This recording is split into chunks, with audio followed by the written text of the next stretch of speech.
Yung naniningil, Kuya Mark, ng utang, yung kolektor, maaari ba siyang magmura sa sinisingil niya? Maaari ba niyang insultuhin at ipuwersa na, uy, magbayad ka na. Sir, magbayad ka na. Pwede bang gano'n? Hindi pwedeng ganon. Para sa mga pulis, kailangan nila ng tinatawag na maximum tolerance. So, hindi pwede sila na pupunta doon tapos iinsultuhin nila yung naniningil.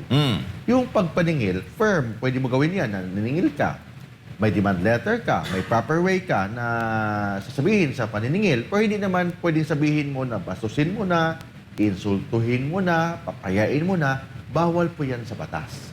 Kasi very clear ang ating batas. Kailangan, kung maningil ka, kailangan may due respect at paningil. Truthful, and it should be proportionate sa the way you ask for collection.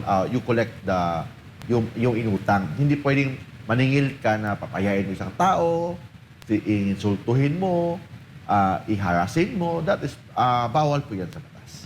Kasi, syempre kay Mark, meron kasi ibang, siguro yung collector, mainit din ang ulo, at siya nape-pressure na pagbayarin yung may utang, kaya yung pressure na ipapasa niya doon sa sinisingil kay Mark. Yung iba kasi ng mga collection, binasa yan sa mga law office.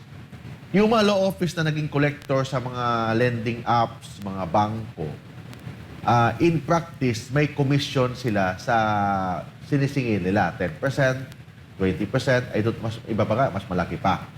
So that's why, nape-pressure sila kasi kung gusto nilang singilin, kasi pag siningil nila yung utang, may commission sila. But pwede naman, walang problema maningil na may commission ka. That's part of business. As long as there should be proper respect sa pagpaningil, hindi pwede na bastusin, harasin, takutin ang isang tao. Thank you, Kuya Mark.